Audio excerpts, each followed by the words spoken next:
الحمدللہ رب العالمین والصلاة والسلام علی اشرف الانبیاء والمرسلین وعلی آلہ الطیبین الطاہرین۔ معزز و محترم سامعین و ناظرین، اللہ رب العزت کا بے پایاں لطف و کرم کہ جس کے فضل و احسان سے ہمیں ایمان اور اسلام کی عظیم دولت نصیب ہوئی۔ آج کی اس نشست میں ہم مسئلہ قضاء و قدر یا دوسرے الفاظ میں تقدیر کے موضوع پر گفتگو کریں گے۔ یہ موضوع ہمیشہ زیر بحث رہا ہے اور مذہبی فلاسفرز ہوں، مختلف تھنکرز ہوں، علماء ہوں، سب نے اس موضوع پر کوشش کی ہے، اپنے انداز میں گفتگو کرنے کی کوشش کی ہے۔ آج کی اس نشست میں ہم اس کو اسلامک پرسپیکٹو میں اور قرآن و سنت کی روشنی میں دیکھیں گے کہ یہ مسئلہ ہے کیا چیز۔ یہاں پہ مناسب معلوم ہوتا ہے کہ تقدیر کا جو لفظ ہے اس کا لغوی معنی اندازہ کرنا اور اندازہ لگانا، پیدا کرنا یا لکھنا یا توانا ہونا کے معنی میں یہ لفظ استعمال ہوتا ہے۔ اور جب اصطلاحاً اس حوالے سے ہم بات کریں تو اصطلاحاً یہ لفظ خداوند تعالیٰ کا وہ ذاتی ارادہ ہے جو مختلف حقائق کائنات کے تعلق میں اپنے مقررہ اوقات پر ظاہر ہوتا ہے۔ دستور العلماء میں اس کی یہ اصطلاحی ڈیفینیشن دی گئی ہے۔ اس کے مختلف پہلوؤں پر انشاءاللہ ہم گفتگو کریں گے۔ سورہ الحجر میں اللہ رب العزت نے ارشاد فرمایا وَإِن مِّن شَيْءٍ إِلَّا عِندَنَا خَزَائِنُهُ وَمَا نُنَزِّلُهُ إِلَّا بِقَدَرٍ مَّعْلُوم۔ ارشاد ہوتا ہے کہ ہر چیز کے ہمارے پاس بے شمار خزانے ہیں مگر ہم انہیں ایک مقررہ اندازے سے ہی نازل کرتے ہیں۔ یہ اللہ رب العزت کا فرمان ہے۔ انسان مجبور محض ہے یا اس کو اختیار حاصل ہے؟ یہ وہ سبجیکٹ ہے جو بڑی دلچسپی کے ساتھ ڈسکس کیا جاتا رہا ہے اور اس موضوع پر ہمیں بہت ساری ڈسکشن ملتی ہے۔ مختلف مذہبی لٹریچر ہو یا فلسفی کا لٹریچر ہو، سوشل سائنٹسٹ ہوں یا باقی لوگ، انہوں نے اس کو زیر بحث لایا ہے۔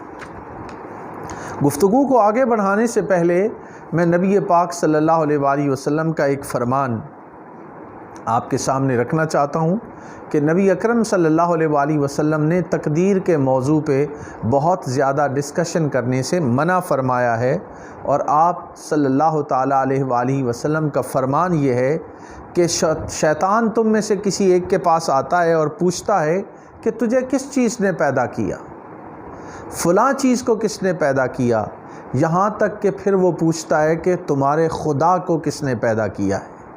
آپ نے فرمایا بس یہیں رک جاؤ، شیطان کے شر سے خدا کی پناہ مانگو، اس سے آگے نہ سوچو۔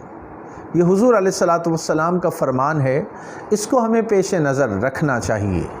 لیکن کیونکہ یہ ایک بڑا اہم موضوع ہے اور ذہنوں میں کئی شکوک و شبہات پائے جاتے ہیں، ان کے جواب کے تلاش میں ہم نے آج اس پہ بات کرنی ہے۔ دو چیزیں ہیں، ایک ہے کسی چیز کے عمل کی تخلیق اور ایک ہے کسی عمل کو کرنا، یعنی خود اس کو کرنا۔ ایک ہے کسب عمل، ایک ہے خلق عمل، کہ عمل کی تخلیق کس نے کی اور پھر اس عمل کو کرتا کون ہے۔ اس حوالے سے قرآن مجید نے ایک چیز کی وضاحت کر دی ہے۔ سورہ الصافات آیت نمبر 96 میں اللہ رب العزت نے فرمایا وَاللَّهُ خَلَقَكُمْ وَمَا تَعْمَلُونَ، اللہ ہی نے تم کو اور تمہارے اعمال کو پیدا کیا ہے۔ یعنی اللہ تعالیٰ نے انسان کو بھی پیدا کیا ہے اور اس کے اعمال کو بھی پیدا کیا ہے۔ دوسرے الفاظ میں اچھی چیزیں ہوں یا بری چیزیں ہوں، ان کو اللہ تعالیٰ نے تخلیق کیا ہے۔ انسان جزا یا سزا کا حقدار اس وجہ سے ٹھہرتا ہے کہ انسان کو اختیار دیا جاتا ہے کہ وہ اچھے یا برے کام میں سے کس کا اختیار کرتا ہے۔ اس کام کے اختیار کرنے اور اس کام کو کرنے کے حوالے سے انسانیت سے اور انسان سے پوچھ گچھ ہوتی ہے، پھر وہ جزا پاتا ہے یا سزا پاتا ہے۔ قرآن کریم اس حوالے سے بڑی وضاحت کے ساتھ بیان کرتا ہے کہ انسان اپنے افعال کا خالق نہیں بلکہ کاسب ہے، یعنی وہ کرنے والا ہے۔ سورہ البقرہ کی آیت نمبر 81 میں اللہ رب العزت نے فرمایا بلا من کسب سیئۃ واحاطت بہ خطیئتہ فاولئک اصحاب النار هم فیہا خالدون۔ ارشاد ہوا ہاں جو برے کام کرے اور اس کے گناہ ہر طرف سے اس کو گھیر لیں تو ایسے لوگ دوزخ میں جانے والے ہیں اور وہ اس میں ہمیشہ رہیں گے۔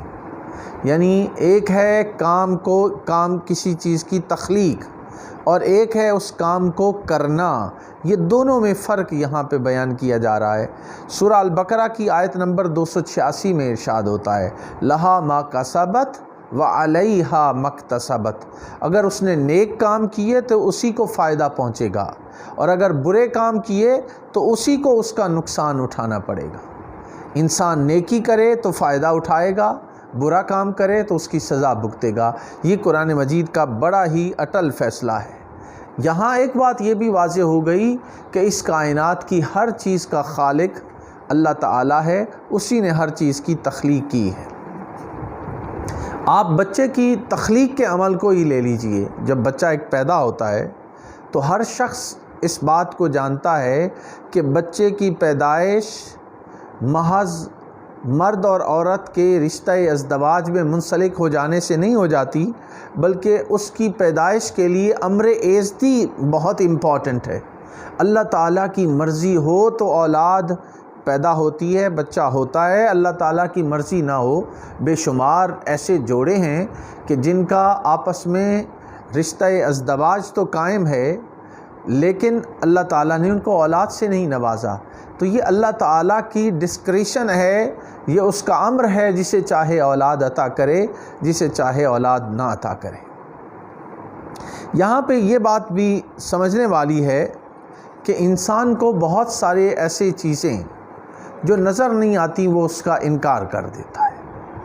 کچھ چیزیں ہم اپنی 5 سینسز کے ساتھ محسوس کرتے ہیں، جسے حواس خمسہ کہتے ہیں ہم، 5 سینسز۔ کچھ چیزیں عقل کے ذریعے جاننے کی کوشش کرتے ہیں، کچھ چیزیں وجدان کے ذریعے جاننے کی کوشش کرتے ہیں۔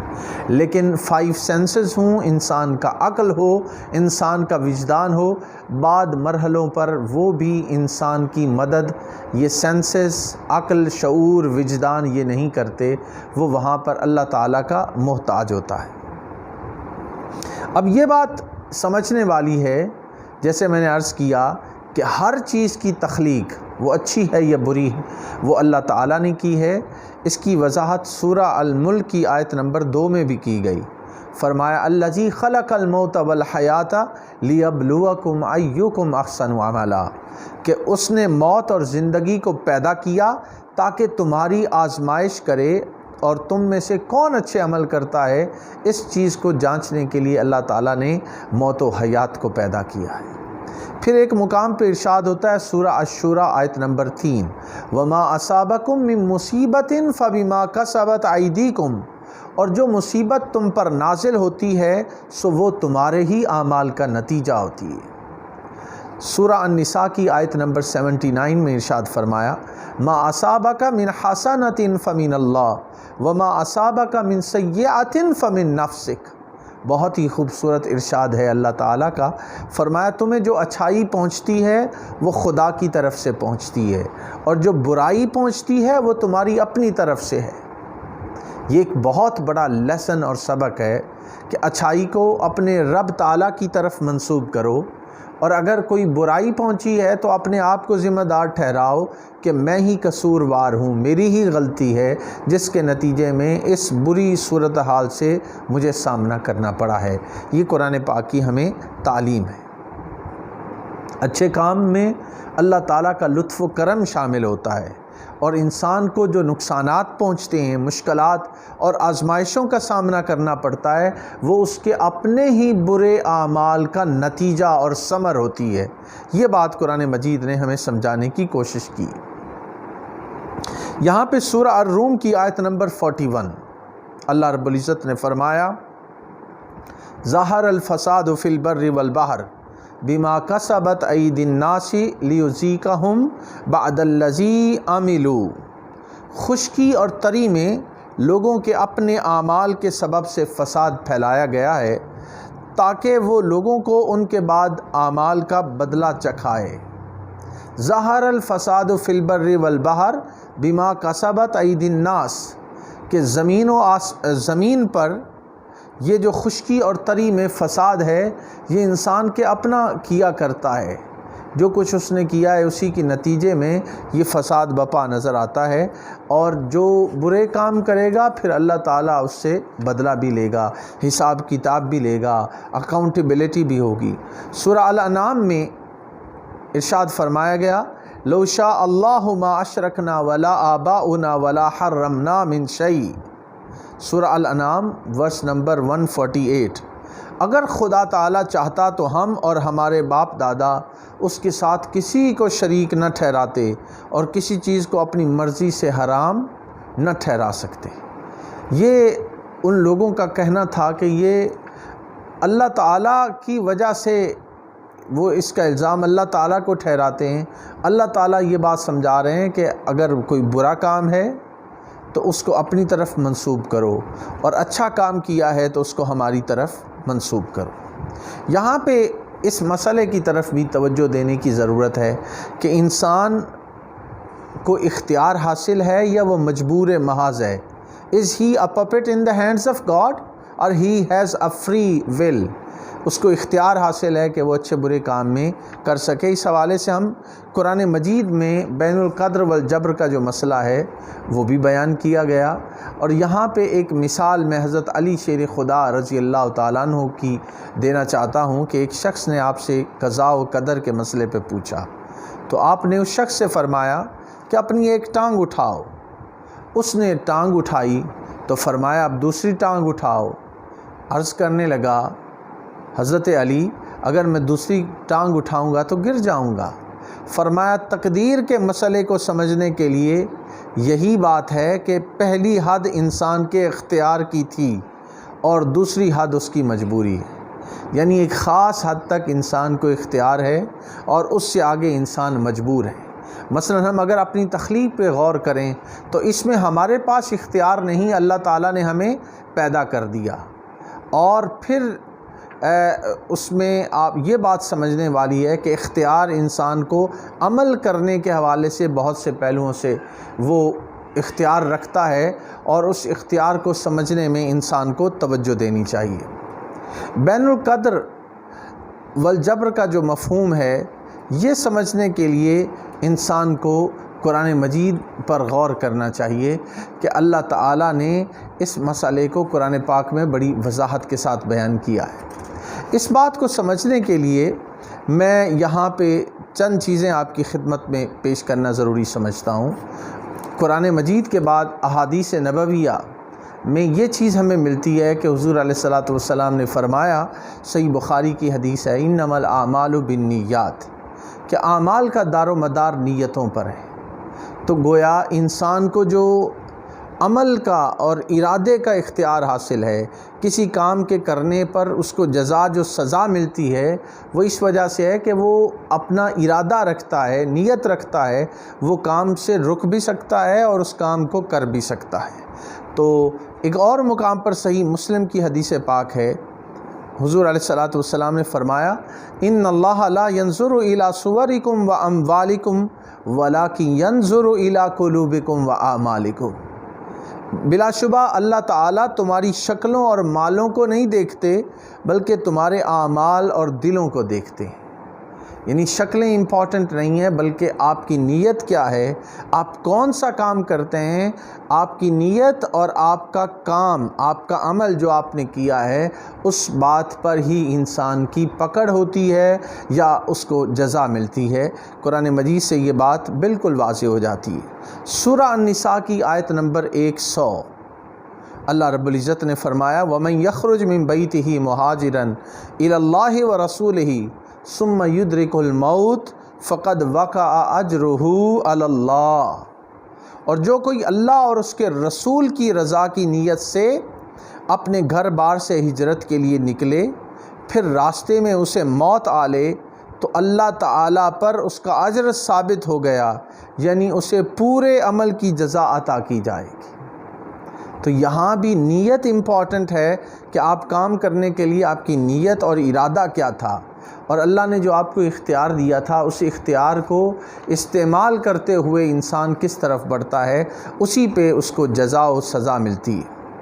اس حوالے سے شرح عقائد نصفی میں علامہ تفتازانی رحمۃ اللہ علیہ نے بڑی خوبصورت بحث کی ہے، اور اس کا خلاصہ بھی یہی ہے جو میں نے آپ کی خدمت میں پیش کر دیا۔ انہوں نے تفصیل کے ساتھ اس کو بیان کیا کہ انسان مجبور محض نہیں ہے، بلکہ اسے اختیار حاصل ہے۔ اختیار ہونے کی وجہ سے وہ چاہے تو نیکی کی طرف قدم بڑھائے، چاہے تو برائی کی طرف قدم بڑھائے۔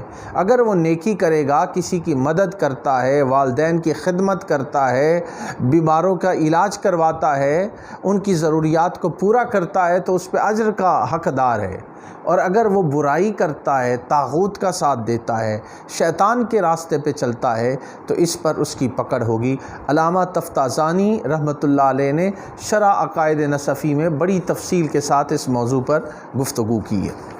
یہاں پہ ایک اور بڑی اہم بحث جو عام طور پہ کی جاتی ہے وہ یہ ہے کہ جبر و قدر اور تصور عدل، کہ عدل کا تصور کیا ہے اور جبر و قدر کیا ہے، اس کے حوالے سے ہم قرآن مجید سے اور احادیث نبویہ سے رہنمائی لیتے ہیں۔ پہلی بات جو قرآن پاک نے کی، ارشاد ہوتا ہے سورہ حامیم السجدہ اس کی آیت نمبر 40 میں اللہ رب العزت نے فرمایا اعملوا ما شئتم انہ بما تعملون بصیر، جو تم چاہو کرتے رہو، وہ اللہ تعالیٰ تمہارے اعمال کو دیکھ رہا ہے۔ اعملوا ما شئتم، جو چاہو کرتے رہو، انہ بما تعملون بصیر، وہ بے شک دیکھ رہا ہے کہ تم کیا کر رہے ہو۔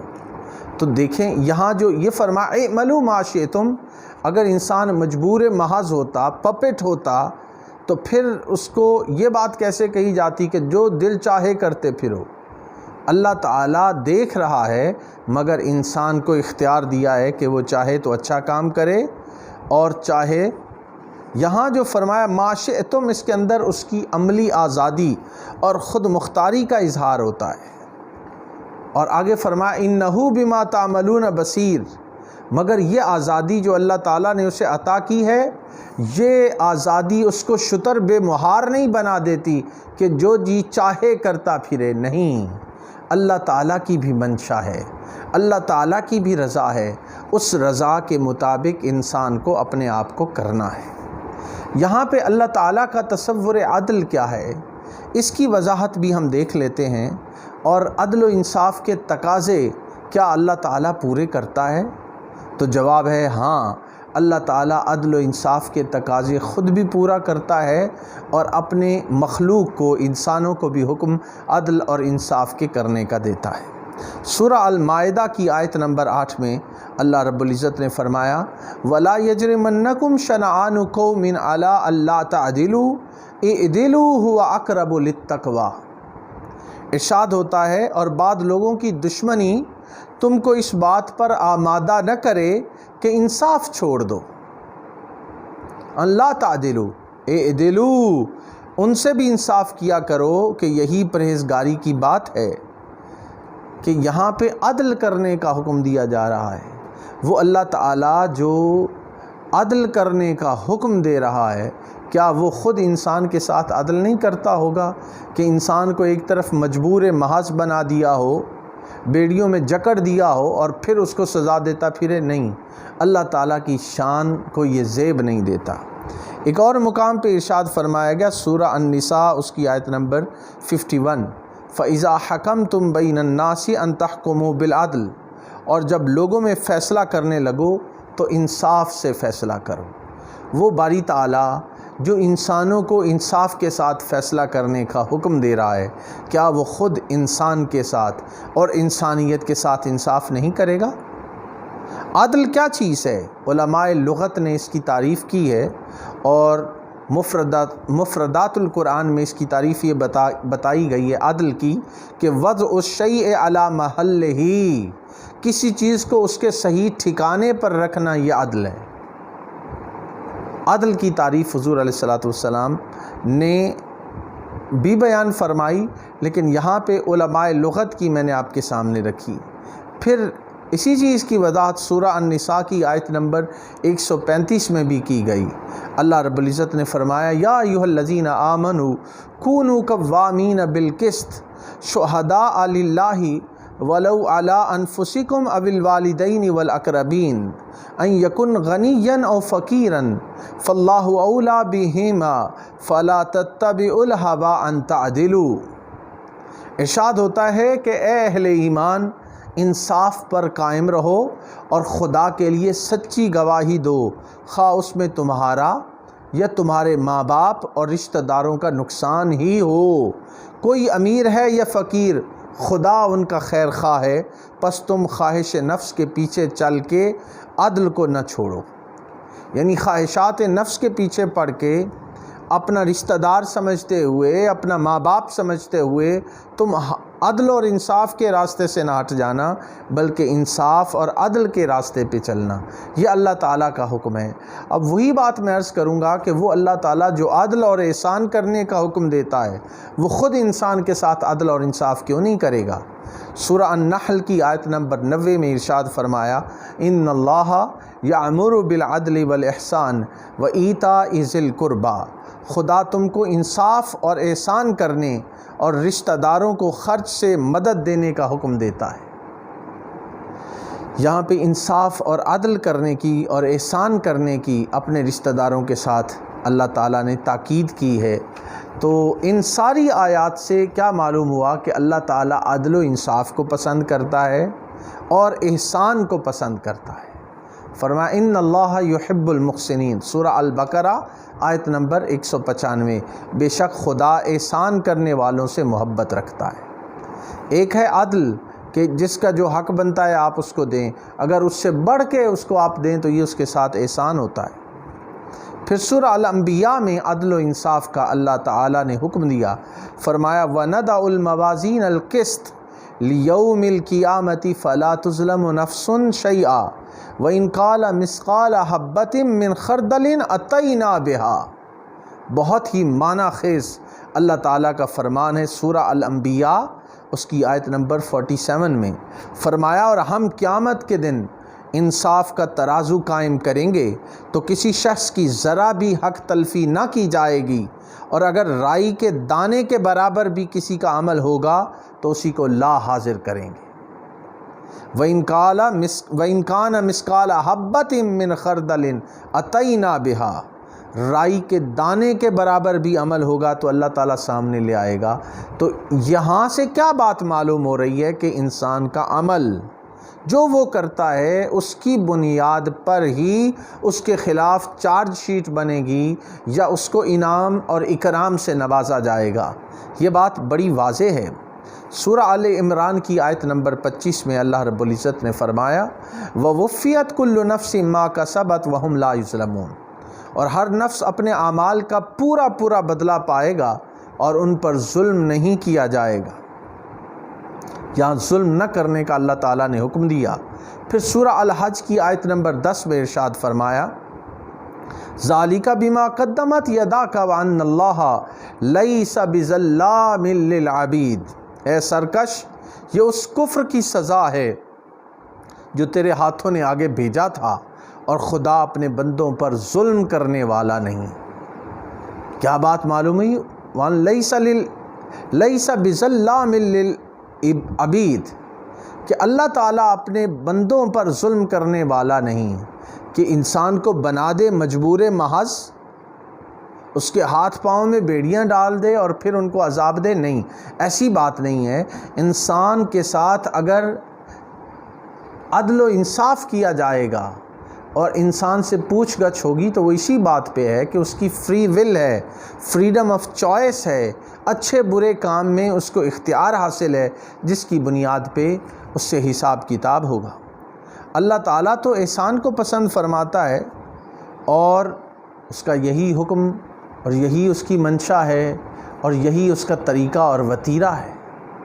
قرآن مجید کی سورہ الانعام آیت نمبر 161 میں اللہ رب العزت نے فرمایا من جاء بالحسنۃ فلہ عشر امثالھا وَمَنْ جَاءَ بِالسَّيِّئَةِ فَلَا يُجْزَى إِلَّا مِثْلَهَا وَهُمْ لَا يُظْلَمُونَ۔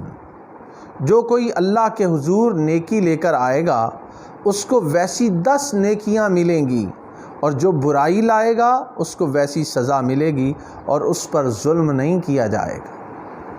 معزز سامعین و ناظرین، ذرا اس آیت پہ غور فرمائیں۔ فرمایا من جاء بالحسنۃ فلہ عشر امثالھا، جو بندہ ایک نیکی لے کر آتا ہے اللہ تعالیٰ اس کو 10 نیکیاں عطا کرے گا۔ کیا شان ہے اللہ پاک کی۔ اور آگے فرمایا من جاء بالسیئۃ فلا یجزی الا مثلھا، جو برائی کر کے آتا ہے اس کو اتنی ہی سزا جتنی اس نے برائی کی۔ اللہ کی شان رحمت دیکھیے، اس کی جود و سخا دیکھیے، اس کے انعام و اکرامات دیکھیے کہ انسان ایک نیکی لے کر آتا ہے اللہ تعالیٰ اسے 10 نیکیاں عطا کرتا ہے۔ اور عدل و انصاف کی مثال دیکھیے کہ انسان جو کچھ کرتا ہے اس کو سزا اتنی ہی ملے گی جتنا اس کا جرم ہے، اس پر ظلم نہیں کیا جائے گا۔ سورہ القصص کی آیت نمبر 84 میں فرمایا من جاء بالحسنۃ فلہ خیر منہا ومن جاء بالسیئۃ فلا یجزی الذین عملوا السیئات الا ما كانوا یعملون۔ جو شخص نیکی لے کر آئے گا تو اس کو اس سے بہتر اجر ملے گا، اور جو برائی لائے گا تو جن لوگوں نے برے کام کیے ان کو بدلے میں اسی طرح ملے گا جس طرح کے وہ کام کرتے تھے۔ نیکی پر اجر زیادہ اور برائی پر اتنی ہی سزا اللہ تعالیٰ نے اس کا قرآن مجید میں کئی بار ذکر کیا۔ پھر اللہ تعالیٰ انسان کو مجبور نہیں کرتا، وہ چاہتا تو سب کو مجبور کر دیتا، اس کے اطاعت گزار بندے بن جاتے، فرما بردار ساری مخلوق ہو جاتی۔ اللہ تعالیٰ کے لیے مشکل نہیں تھا، لیکن اللہ تعالیٰ نے ایسا کیا نہیں۔ سورہ النحل کی آیت نمبر 93 ملاحظہ فرمائیے، اللہ رب العزت نے فرمایا وَلَوْ شَاءَ اللَّهُ لَجَعَلَكُمْ أُمَّةً وَاحِدَةً، اور اگر اللہ تعالیٰ چاہتا تو سب کو ایک ہی جماعت بنا دیتا، اس کے لیے کیا مشکل تھا۔ پھر سورہ الانعام کی آیت نمبر 150 میں فرمایا لَوْ شَاءَ لَهَدَاكُمْ أَجْمَعِينَ، اگر وہ چاہتا تو سب کو ہدایت دے دیتا، اس کے لیے کوئی مشکل تھا۔ پھر فرمایا اعملوا ما شئتم، جو چاہو عمل کرو۔ یہ وہ اختیار ہے جو اللہ تعالیٰ نے انسان کو عطا کیا ہے۔ اب جزا و سزا اور نظام عدل کے حوالے سے یہ باتیں قرآن پاک میں بیان کی گئی ہیں۔ سورہ التحریم اس کی آیت نمبر 7 میں فرمایا انما تجزون ما کنتم تعملون، تمہیں بدلہ دیا جائے گا جو تم کرتے تھے۔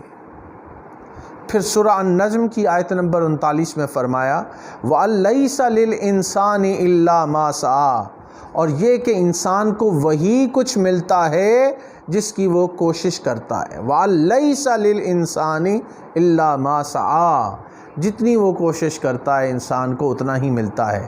یہاں پہ ارشاد فرمایا جا رہا ہے سورہ البقرہ آیت نمبر 286 لہا ما کسبت وعلیہا ما اکتسبت، بندہ اچھے کام کرے گا تو اسے اس کا فائدہ ملے گا، برے کام کرے گا تو اسی کو نقصان پہنچے گا۔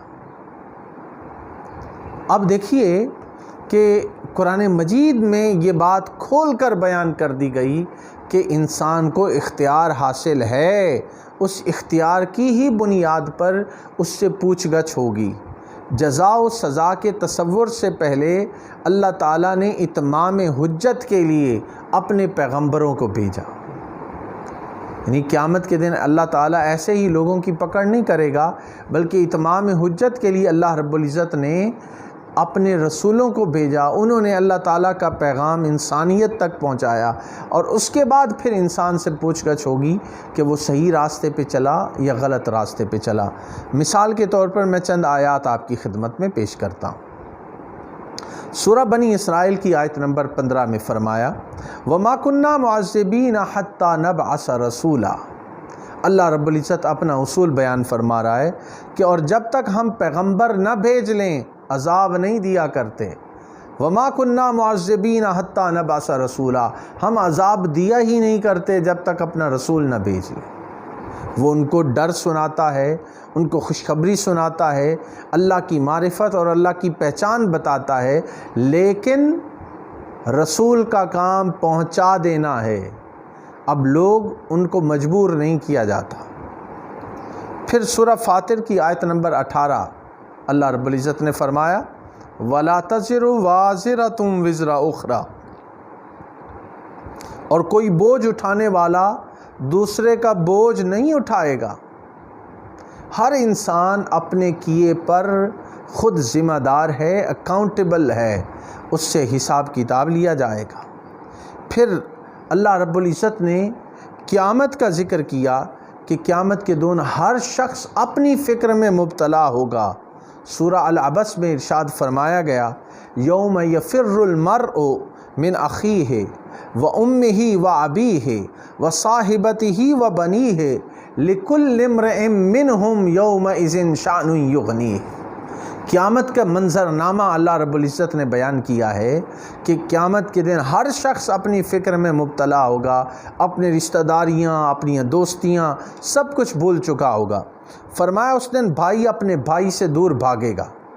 یوم یفر المرء من اخیہ، بھائی بھائی سے دور بھاگے گا، وامہ وبنیہ، اور اپنے ماں اور اپنے باپ سے دور بھاگے گا، وصاحبتہ وبنیہ، اور اپنی بیوی اور بیٹوں سے دور ہوگا۔ ہر شخص اس روز اپنی فکر میں ہوگا۔ یومئذ شأن یغنیہ، ہر شخص اپنی فکر میں ہوگا۔ کیوں کہ اس کو شعور عینیت ہے، ہوگا اس دن کہ وہ کیا کچھ کرتا رہا ہے، اور اس دن اس کا نامہ اعمال اس کے سامنے ہوگا اور اس کو احساس ہوگا کہ آج مجھ سے پوچھ گچھ ہونی ہے۔ سورہ المعارج کی آیت نمبر 11 سے 14 ہماری توجہ اپنی طرف مبذول کراتی ہے۔ اللہ رب العزت نے فرمایا یود المجرم لو یفتدی من عذاب یومئذ بیمینہ وصاحبتہ واخیہ وفصیلتہ التی تؤذیہ ومن فی الارض جمیعا ثم ینجیہ۔ ارشاد ہو رہا ہے کہ عذاب کے بدلے میں سب کچھ دے دے، یعنی اپنے بیٹے، اپنی بیوی اور اپنے بھائی اور اپنا خاندان جس میں وہ رہتا تھا، اور زمین پر جتنے بھی آدمی ہیں سب کچھ دے دے اور اپنے تئیں عذاب سے چھڑوا لے۔ یعنی ہر کسی کو پکڑوانے کے لیے انسان تیار ہو جائے گا۔ سورہ المعارج میں بیان کیا جا رہا ہے کہ میری جان چھوٹ جائے، باقی بھلے پکڑے جائیں لیکن مجھے کچھ نہ کہا جائے، اس چیز کی طرف اشارہ ہے۔ سورہ الزخرف میں ذکر کیا جا رہا ہے ان لوگوں کا کہ جن کو اپنے دوستوں سے دوریاں ہو جائیں گی اس دن۔ سورہ الزخرف کی آیت نمبر 67 میں فرمایا الاخلاء یومئذ بعضهم لبعض عدو الا المتقین، کہ یہ وہ دن ہوگا جب آپس میں دوست اس روز ایک دوسرے کے دشمن ہو جائیں گے، مگر پرہیزگار اس سے مستثنیٰ ہوں گے۔ الا المتقین، الاخلاء یومئذ بعضهم لبعض عدو، دوست ایک دوسرے کے دشمن، مگر جو صالح نیک متقی اور پرہیزگار لوگ ہوں گے وہ اس کلیہ سے مستثنیٰ ہوں گے۔ صالح متقی پرہیزگار لوگ وہ اپنے دوستوں کے دشمن نہیں بنیں گے، بلکہ اس دن ان کے سفارشی بنیں گے، ان کا ساتھ دیں گے۔ اور بعد حدیث کی روایات میں آیا ہے کہ جب حکم ہوگا کہ انہیں جنت میں لے جاؤ تو وہ کہیں گے باری تعالیٰ ہم نہیں جاتے۔ ہمارے کچھ ایسے دوست ہیں، حدیث پاک سے معلوم ہوتا ہے، کانوا یصلون معنا، وہ ہمارے ساتھ نمازیں پڑھتے تھے، ہمارے ساتھ زندگی گزارتے تھے، ہم ان کو بھی ساتھ لے کے جائیں گے۔ تو اللہ تعالیٰ ان نیک لوگوں کی صحبت کی وجہ سے انہیں بھی جنت میں جانے کی اجازت دے دے گا۔ سورہ بنی اسرائیل کی آیت نمبر 16 اللہ رب العزت نے فرمایا وَإِذَا أَرَدْنَا أَن نُهْلِكَ قَرْيَةً أَمَرْنَا مُتْرَفِيهَا فَفَسَقُوا فِيهَا فَحَقَّ عَلَيْهَا الْقَوْلُ فَدَمَّرْنَاهَا تَدْمِيرًا۔ فرمایا کہ جب ہمارا ارادہ کسی بستی کو ہلاک کرنے کا ہو تو وہاں کے آسودہ لوگوں کو خواہش پر معمور کر دیا اور وہ نافرمانیاں کرتے رہے، پھر اس پر عذاب کا حکم ثابت ہو گیا اور ہم نے اسے ہلاک کر دیا۔ یعنی ہلاکت انسان کو تب پہنچتی ہے جب انسان خود برے کام کرتا ہے اور اگر وہ برائی سے اپنے آپ کو بچا لے تو اللہ تعالیٰ اسے ذلت اور عذاب سے اور ہلاکت سے محفوظ کر لیتا ہے۔ اب یہ انسان پہ ڈیپینڈ کرتا ہے کہ وہ اپنی حالت کو بدلتا ہے یا نہیں بدلتا۔ یہ قرآن کا وہ ایک آفاقی اصول ہے جو اللہ تعالیٰ نے سورہ الرعد کی آیت نمبر 11 میں بیان فرمایا۔ ان اللہ لا یغیر ما بقوم حتی یغیروا ما بانفسہم، کہ اللہ تعالیٰ کسی قوم کو نہیں بدلتا جب تک وہ خود اپنی حالت کو بدلنے کی کوشش نہیں کرتے۔ تو یہ جو فرمایا جا رہا لا یغیر ما بقوم حتی یغیروا ما بانفسہم، اس میں انسان کو خود تگ و دو کرنا پڑتی ہے۔ اگر انسان محض ایک کٹھ پتلی ہوتا، پپٹ ہوتا اللہ کے ہاتھ میں، تو پھر تو اللہ کی مرضی تھی، بدلتا یا نہ بدلتا۔ یہ قرآن کا وہ اصول ہماری توجہ اپنی طرف مبذول کرواتا ہے کہ انسان کے اختیار میں ہے کہ وہ اپنے آپ کو، اپنی حالت کو بہتر بنا سکتا ہے، اور اگر بہتر بنا لے تو اللہ تعالیٰ ضرور اس کی مدد کرتا ہے۔ اللہ تعالیٰ کی مدد شامل حال ہوتی ہے اور وہ کامیاب و کامران ہوتا ہے اس سلسلے میں۔ پھر دیکھیے ایک مقام پر سورہ سجدہ کی آیت نمبر 21 میں اللہ رب العزت نے فرمایا وَلَنُذِيقَنَّهُم مِّنَ الْعَذَابِ الْأَدْنَىٰ دُونَ الْعَذَابِ الْأَكْبَرِ لَعَلَّهُمْ يَرْجِعُونَ، اور ہم ان کو قیامت کے دن بڑے عذاب کے سوا عذاب دنیا کا بھی مزہ چکھائیں گے، شاید وہ ہماری طرف پلٹ آئیں۔ یعنی دنیا میں بھی انسان کو بعض اوقات آزمائش میں ڈالا جاتا ہے کہ شاید اس سے انسان عبرت پکڑ لے اور اپنی اصلاح کی کوشش کر لے۔ انسان کو اخلاقی جد و جہد کرنے کا حکم دیا گیا اور جا بجا قرآن پاک نے اس کو بیان کیا ہے۔ میں چند آیات اس حوالے سے آپ کے سامنے پیش کرنا چاہتا ہوں۔ سورہ الملک کی آیت نمبر 2 میں فرمایا الذی خلق الموت والحیات لیبلوکم ایکم احسن عملا، اس نے موت اور زندگی کو پیدا کیا تاکہ تمہاری آزمائش کرے کہ تم میں کون اچھے عمل کرتا ہے۔ تو اچھے عمل کرنے کی آزمائش، یعنی اللہ تعالیٰ نے انسان کو آزمائش میں ڈالا ہے اور موت و حیات کو پیدا کیا ہے کہ پرکھے کہ کون اللہ کا تابع فرمان بندہ ہے اور کون اللہ سے سرکشی کرتا ہے اور شیطان کے راستے پہ چلتا ہے۔ سورہ 3 کی آیت نمبر 4 سے 6 فرمایا لَقَدْ خَلَقْنَا الْإِنسَانَ فِي أَحْسَنِ تَقْوِيمٍ ثُمَّ رَدَدْنَاهُ أَسْفَلَ سَافِلِينَ إِلَّا الَّذِينَ آمَنُوا وَعَمِلُوا الصَّالِحَاتِ فَلَهُمْ أَجْرٌ غَيْرُ مَمْنُونٍ، ہم نے انسان کو بڑی ہی اچھی صورت میں پیدا کیا، پھر رفتہ رفتہ اس کی حالت کو بدل کر یکسر پست کر دیا، مگر جو لوگ ایمان لائے اور نیک عمل کرتے رہے ان کے لیے بے انتہا اجر ہے۔ تو گویا انسان اسفل سافلین خود بنتا ہے اپنے اعمال اور اپنے کرتوتوں کی وجہ سے، قرآن مجید نے بیان کیا۔ سورہ الشمس کی آیت نمبر 10 میں فرمایا وَنَفْسٍ وَمَا سَوَّاهَا فَأَلْهَمَهَا فُجُورَهَا وَتَقْوَاهَا قَدْ أَفْلَحَ مَنْ زَكَّاهَا وَقَدْ خَابَ مَنْ دَسَّاهَا، اور قسم ہے انسان کی اور اس کی جس نے اس کے اعضاء کو برابر کیا، پھر اس کو بدکاری سے بچنے اور پرہیزگاری کرنے کی سمجھ دی۔ جس نے اپنے نفس اور روح کو پاک رکھا وہ مراد کو پہنچا، اور جس نے اسے خاک میں ملایا وہ خسارے میں رہا۔ قد افلح من زکاہا وقد خاب من دساہا، جس نے اپنا تزکیہ و تصفیہ کر لیا وہ کامیاب ہو گیا، اور جو تزکیہ و تصفیہ اور صفائے قلب و باطن سے اپنے آپ کو نہ جوڑ سکا وہ برباد ہو گیا۔ یہ قرآن مجید نے بیان کیا ہے۔ پھر سورہ الجاثیہ کی آیت نمبر 21 میں فرمایا ام حسب الذین اجترحوا السیئات ان نجعلہم کالذین آمنوا وعملوا الصالحات سواء محیاہم ومماتہم ساء ما یحکمون، جو لوگ برے کام کرتے ہیں کیا وہ یہ خیال کرتے ہیں کہ ہم انہیں ان لوگوں جیسا کر دیں گے جو ایمان لائے اور نیک عمل کرتے رہے اور ان کی زندگی اور موت یکساں ہوگی؟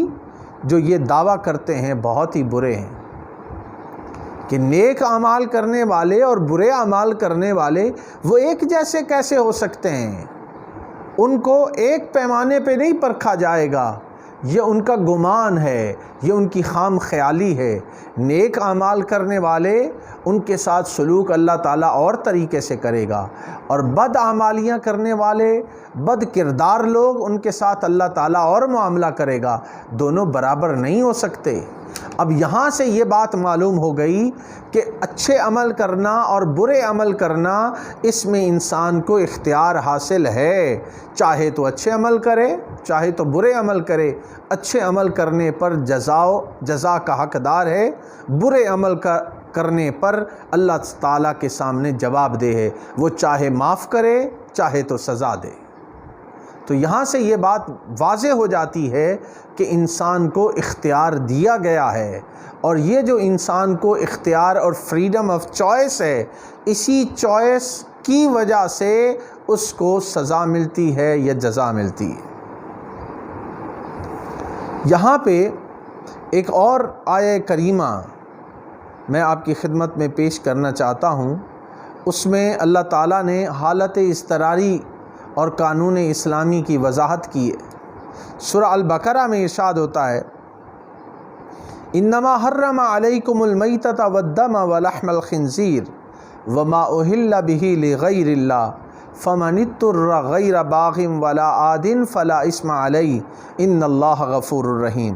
اس نے تم پر مرا ہوا جانور اور خون اور سور کا گوشت اور جس پر خدا کے سوا کسی اور کا نام پکارا جائے حرام کر دیا ہے، ہاں جو ناچار ہو جائے بشرطے کہ اللہ کی نافرمانی نہ کرے اور حد ضرورت سے آگے نہ بڑھے، اس پر کچھ گناہ نہیں، بے شک اللہ تعالیٰ بڑا بخشنے والا اور رحم فرمانے والا ہے۔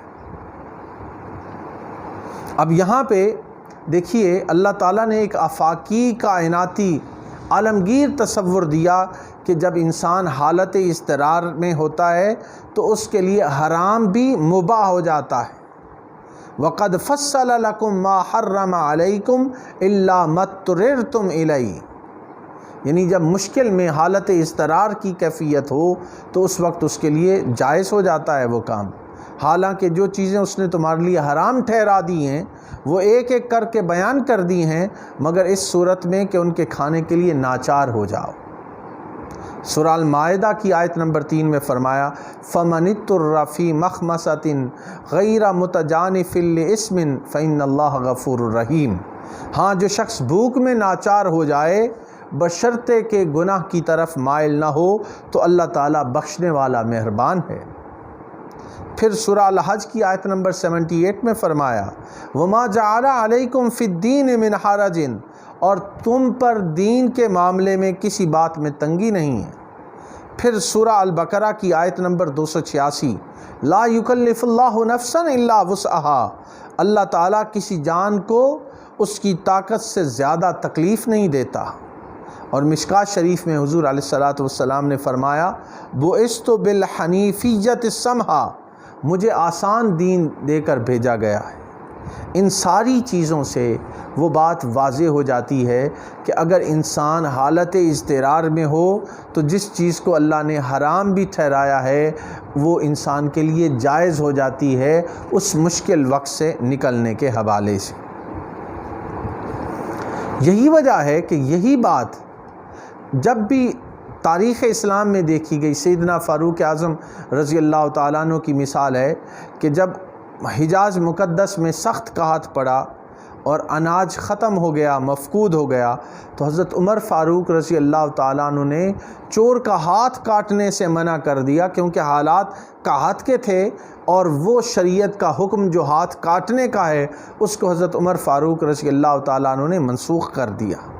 یہاں سے یہی بات ہمیں معلوم ہوتی ہے کہ ہم مجبور محض نہیں ہیں بلکہ ہمیں اختیار ہے جس کی طرف اللہ تعالیٰ نے ہمیں حکم دیا ہے، اور ہم پر کوئی ایسی چیز مسلط نہیں کی جو ہمارے لیے آسان نہ ہو۔ میں یہاں پہ حدیث پاک ایک کوٹ کرنا چاہوں گا جسے سنن نسائی میں بیان کیا گیا ہے، حج کے حوالے سے ہے کہ جب حج کا حکم نازل ہوا، وَلِلَّهِ عَلَى النَّاسِ حِجُّ الْبَيْتِ مَنِ اسْتَطَاعَ إِلَيْهِ سَبِيلًا، سورہ آل عمران آیت نمبر 97۔ اور لوگوں پر خدا کا حق یعنی فرض ہے کہ جو اس کے گھر میں جانے کا قدرت رکھتا ہو وہ اس کا حج کرے۔ جب قرآن مجید کی یہ آیہ پاک نازل ہوئی تو صحابہ کرام علیہم الرضوان میں سے ایک صحابی نے حضور علیہ الصلاۃ والسلام سے سوال کیا، افی کل عام یا رسول اللہ، یا رسول اللہ صلی اللہ علیہ وسلم کیا یہ حج ہر سال ہم پر فرض ہے؟ نبی پاک صلی اللہ علیہ وآلہ وسلم خاموش رہے۔ اس نے پھر سوال دہرایا، آپ پھر خاموش رہے۔ اس نے تیسری مرتبہ آپ سے سوال کا اعادہ کیا تو آپ پھر خاموش رہے، مگر جب سائل کا سوال دیکھا تو حضور علیہ الصلاۃ والسلام نے پھر جو فرمایا وہ الفاظ ہمیں ہر وقت اپنے پیش نظر رکھنے چاہیے۔ فرمایا لو قلت نعم لوجبت، تمہارے سوال پر اگر میں کہہ دیتا ہاں ہر سال تم پہ فرض ہے تو تم مشکل میں پڑ جاتے اور ہر سال تم ادا نہ کر سکتے۔ جہاں میں خاموش رہوں وہاں تم بھی خاموش رہو، کیونکہ تم میں سے پہلی امتیں کثرت سوال کی وجہ سے ہلاک ہوئیں۔ تو اب یہ دیکھیے کہ اللہ تعالیٰ اور اللہ تعالیٰ کا رسول صلی اللہ علیہ وآلہ وسلم وہ تو یہ چاہتا ہے کہ ہم مشکل میں نہ پڑیں، بلکہ جو اس کے احکامات ہیں ان کو آسان طریقے سے ادا کرنے کی کوشش کریں۔ اب میں اپنی گفتگو کے آخری حصہ میں ایک اور پہلو پہ جو قضاء اور قدر کی بحث ہے اس کے حوالے سے یہ بات بھی عرض کرنا چاہتا ہوں کہ مسئلہ تقدیر ہے کیا اور قضاء و قدر ان میں فرق کیا ہے، اس کو بھی سمجھ لینا چاہیے کہ مسئلہ تقدیر کیا ہے اور قضاء و قدر ان دونوں کے اندر باہمی طور پہ فرق کیا ہے۔ قدر کا جب ہم معنی اور مفہوم سمجھنے کی کوشش کرتے ہیں تو اس کا مطلب ہوتا ہے اندازہ کرنا، وزن کرنا، طے کرنا، مقرر کرنا، یہ اس کے لغوی معنی ہے قدر کے۔ قرآن مجید میں فرمایا گیا وَكُلُّ شَيْءٍ أَحْصَيْنَاهُ فِي إِمَامٍ مُبِينٍ، اور ہر چیز کو ہم نے کتاب روشن یعنی لوح محفوظ میں لکھ رکھا ہے۔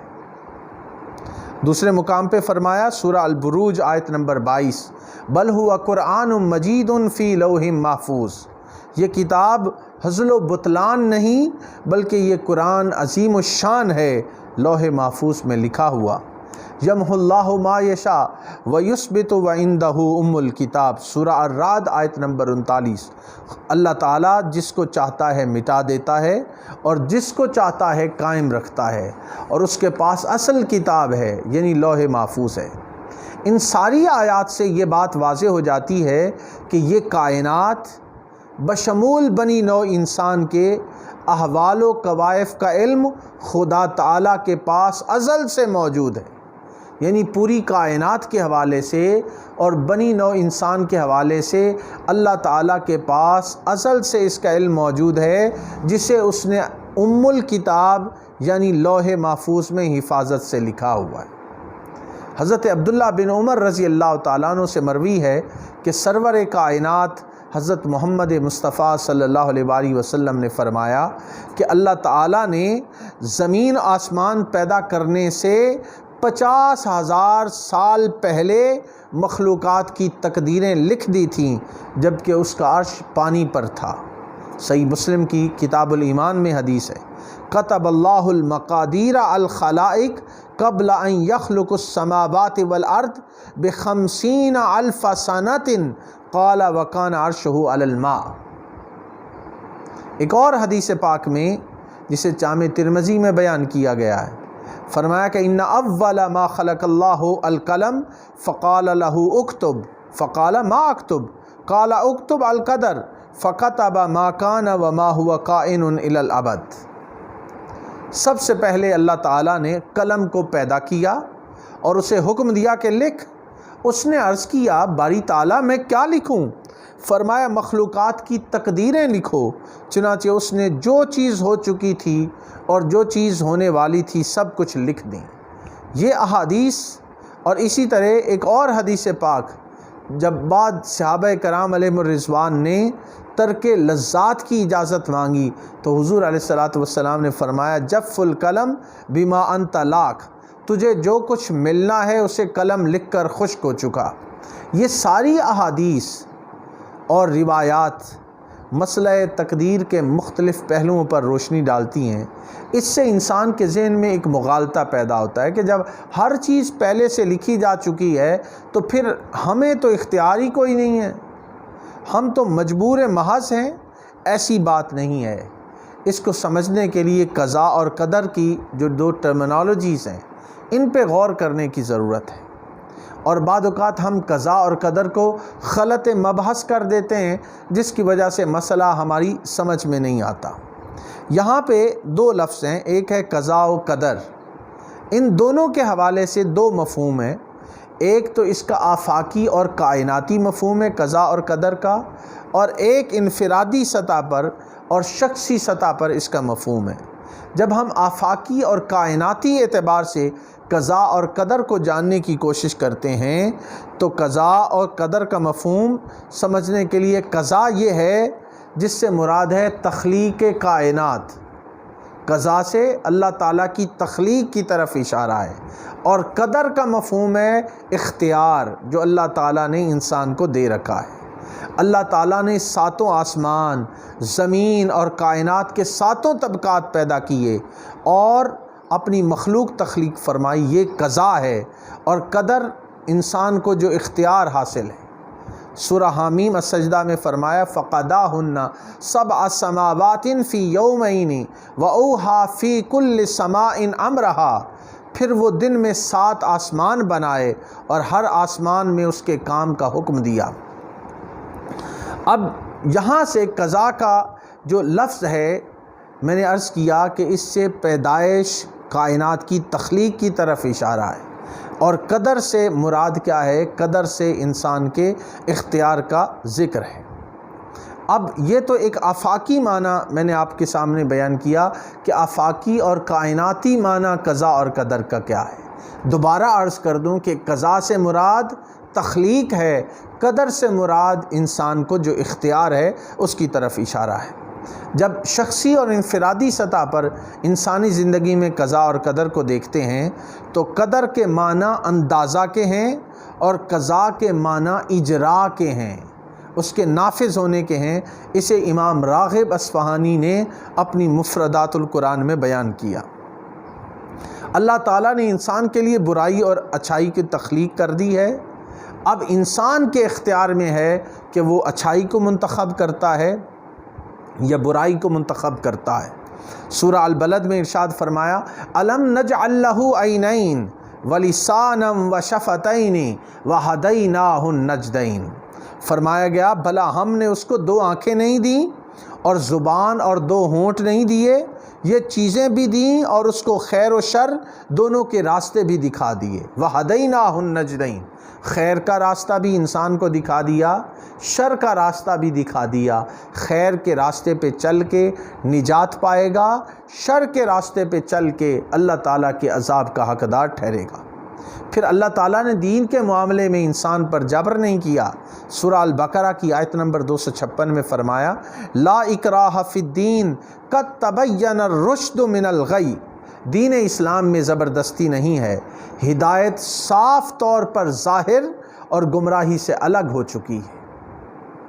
پھر سورہ الکہف میں فرمایا وَقُلِ الْحَقُّ مِن رَبِّكُمْ فَمَنْ شَاءَ فَلْيُؤْمِنْ وَمَنْ شَاءَ فَلْيَكْفُرْ۔ اے رسول پاک صلی اللہ علیہ وآلہ وسلم آپ فرما دیجئے یہ قرآن تمہارے پروردگار کی طرف سے برحق ہے، جو چاہے ایمان لائے اور جو چاہے کافر رہے۔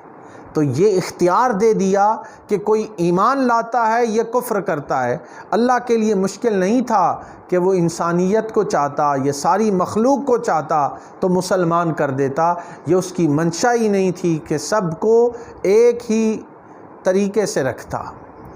پھر آپ انبیاء کرام علیہ السلام کی زندگی کا بھی جائزہ لیں تو انبیاء کرام علیہ السلام نے انسانوں پر سختی نہیں کی، بلکہ اللہ کا پیغام پہنچایا اور بس انسان پہ چھوڑ دیا۔ اختیار انسان کو دیا کہ وہ خیر کا راستہ چنتا ہے یا بدی کا راستہ چنتا ہے۔ یہی وجہ ہے کہ انبیاء کرام علیہ السلام اور حضور علیہ السلام کو فرمایا گیا کہ ما علی الرسول الا البلاغ، پیغمبر کے ذمہ خدا کا پیغام پہنچا دینا ہے۔ پیغمبر کی یہ ڈیوٹی ہے، ما علی الرسول الا البلاغ، بات پہنچا دی بس، اب یہ انسان کو اختیار حاصل ہے کہ وہ اچھا کام کرتا ہے یا برا کام کرتا ہے۔ جب ہم انبیاء کرام علیہم السلام کی زندگیوں کا جائزہ لیتے ہیں، انہوں نے اپنی قوم کو تذکیر اور نصیحت کی، انہیں سیدھا راستہ دکھایا، اور پھر آ کر وہ فرماتے تھے، انبیاء کرام کا طریقہ کیا تھا؟ وَمَا عَلَيْنَا إِلَّا الْبَلَاغُ الْمُبِينُ، اور ہمارے ذمہ تو صاف صاف پہنچا دینا ہے اور بس۔ اب اگر تم سیدھے راستے پہ چلتے ہو ویل اینڈ گڈ، اور اگر اس راستے پہ نہیں آتے تو یہ انسان کو اختیار حاصل ہے، اور اگر سیدھے راستے پہ انسان نہیں چلتا تو پھر اللہ کے ہاں عذاب کا حقدار ٹھہرے گا۔ اب یہاں پہ قضاء کا کیا مفہوم ہے، اس کی وضاحت بھی میں عرض کر دوں۔ قضاء کے مفہوم کے حوالے سے قرآن مجید کی ایک آیت پر آپ توجہ فرمائیں۔ سورہ البقرہ کی آیت نمبر 6 میں فرمایا، ان الذین کفروا سواء علیہم اانذرتہم ام لم تنذرہم لا یؤمنون، جو لوگ کافر ہیں انہیں تم نصیحت کر دیا کرو۔ ان الذین کفروا سواء علیہم اانذرتہم ام لم تنذرہم لا یؤمنون، جو لوگ کافر ہیں انہیں تم نصیحت کرو یا نہ کرو، ان کے لیے برابر ہے، وہ ایمان نہیں لائیں گے۔ تو گویا یہ اللہ تعالیٰ اپنے علم کی بنیاد پہ جانتا ہے کہ کون اپنے آپ کو سیدھے راستے پہ لاتا ہے اور کون سیدھے راستے پہ نہیں لاتا۔ یہاں پر سرور کائنات صلی اللہ علیہ وآلہ وسلم کا ایک فرمان آپ کے گوش گزار کرنا چاہتا ہوں۔ حضور علیہ الصلاۃ والسلام نے فرمایا کہ جب کوئی بندہ نیک کام کرتا ہے تو اس کے دل پر نور کا ایک نقطہ ثبت ہو جاتا ہے، وہ اگر نیکیاں کرتا چلا جائے تو اس کا دل بقعۂ نور بن جاتا ہے، پھر اس کی نیکی کا اثر اس کے چہرے پر بھی ظاہر ہونے لگتا ہے۔ اس کے برعکس اگر کوئی شخص برائی کرتا ہے تو اس پر خدا کے سامنے پھر توبہ نہیں کرتا، برائی کی پھر توبہ نہیں کی تو اس کے دل پر ایک سیاہ نقطہ لگ جاتا ہے، پھر توبہ نہیں کرتا اور گناہ جاری رکھتا ہے تو نقطے لگتے چلے جاتے ہیں، یہاں تک کہ انسان کا پورا دل سیاہ ہو جاتا ہے۔